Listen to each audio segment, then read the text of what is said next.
would welcome to have you there. And if you want to arrange a special tour of the map library or one of the other collections, if you call ahead and let us know, we can certainly arrange to have one of our faculty members help you and show you whatever you would find of interest. I'd be very happy to answer your questions if you have some. Yes? How many employees are we talking about? And what specialties? How many employees are we talking about and what specialties do they have? Right now we have about 280 employees and then an additional several hundred student employees who assist us.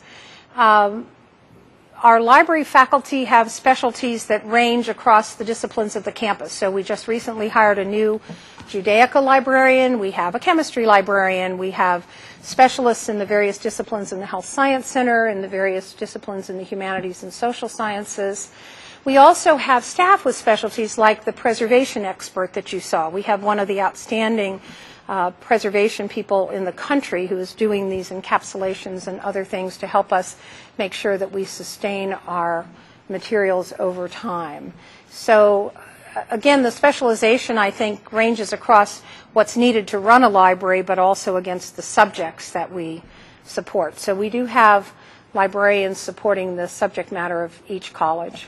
Yes? When students arrive, do they know how to use the library?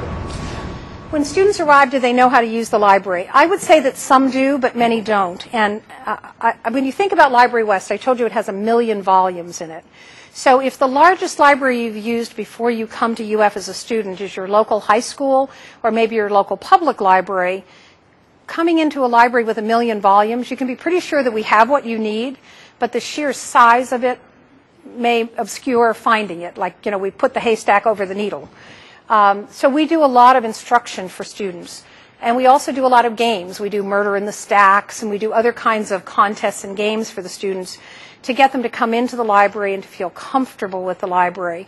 We also work closely with some of the faculty so that as part of their courses, either they will bring the students to the library or one of the library faculty will go to the classroom and talk with them specifically about the resources that are unique to whatever field they're studying, to again sort of bring it down to scale and help them use it and feel comfortable with it. Other questions? Yes? Is the digitization project here the same as Google? It's a little bit different than Google in several ways. He was asking if the digitization we're doing is the same as Google. Google is doing a massive digitization project, and they are doing it for access. So they're moving through at fairly high speed, and if they come across a book that has a fold-out or a map or something, they may just skip over it. They're not overly concerned if they're missing a couple of pages here and there. They're trying to get this huge corpus of just words that can be searched and retrieved. We're digitizing both for access and for preservation. So we're very conscious that we want to be sure that every page of the book is there and that every page is visible, and that it's not skewed or distorted in some way, that if there are maps or foldouts or other kinds of things, that they're captured as part of the content. So we're using a higher resolution in what we're doing. It's a slower and more expensive on a page-by-page process. There's a lot of value in what Google's doing in just terms of taking a huge amount of information and making it available. But many of us are a little skeptical about, will it still be freely available to the public 5 or 10 years from now, where we know that what we're digitizing and putting in the public domain will remain available to scholars and others with an interest for the long haul. So we see some distinctions there. It's why we're continuing to do our own digitization. And of course, a lot of what we're digitizing are the things that are most unique in our collections. So they're not things that are going to come up in every library. It's not just, you know, all books published in 1920, regardless of subject matter. It's things that are special collections that we have built by discipline. So there's less frequency of those things belonging in other universities. And so we still feel we have things to contribute that are unusual and won't be swept up in the mass digitization that Google is doing. Other kinds of questions? Yes? Way back when, I was told that all of Latin American studies I'm sorry, a lot of the Latin American studies were in Century Tower? Hadn't heard that. very hard.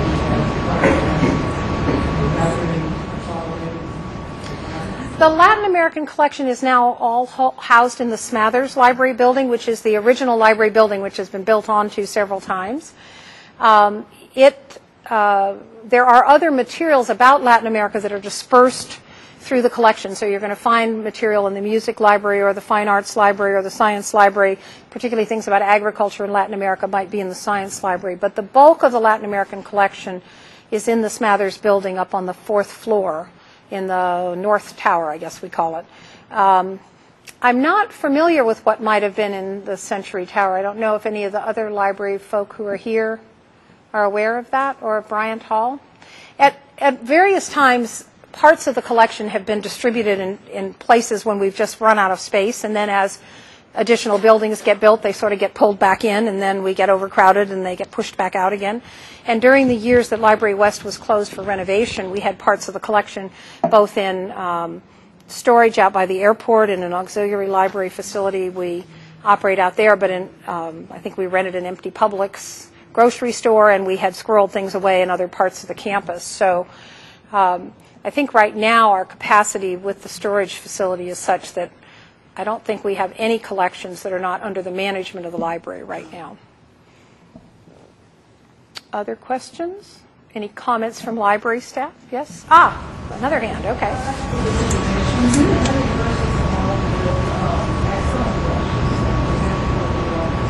Yes. Yeah, she's asking about external collections that we're helping digitize. And you mentioned the Florida Geological Survey. We've done parts of our federal documents and our state documents collection. We've done part of the IFAS collections. We are the lead institution for a Florida newspapers project where we've digitized historical newspapers from all over the state, and we're now increasingly with newspapers that are currently in operation where we can get a release from the publisher, receiving digital copies and storing them, so that we're building, in effect, a digital archive about the history of Florida through the various large and small city and community newspapers.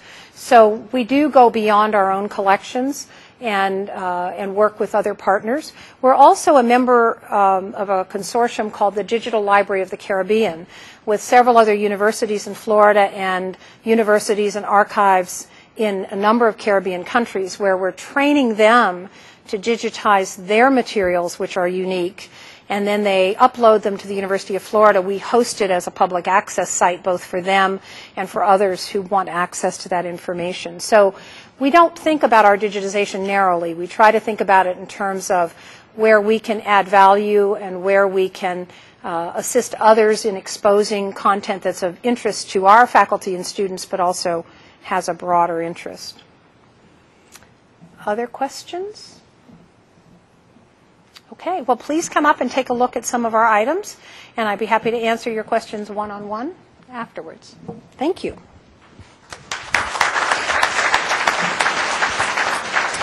Dean Russell, thank you very much for taking time out of your schedule to be with us this evening. Thank all of you for attending tonight and supporting the Alumni Association. It's because of our Alumni Association members that we're able to have programs like this and connect Gators both here in Gainesville and then also outside of Gainesville across the country. So if you're not a member, I urge you to become a member because it's those dues that help us provide educational programming like this. Dean Russell mentioned that you feel free to come up and peruse some of these items up here. We do have some food available. The only thing I'm going to ask, and this really goes without saying, but if you eat first and then come up here, just make sure that you have some clean fingers before touching any of the items. Thank you all very much. Have a good rest of the evening. Go Gators. Thank you.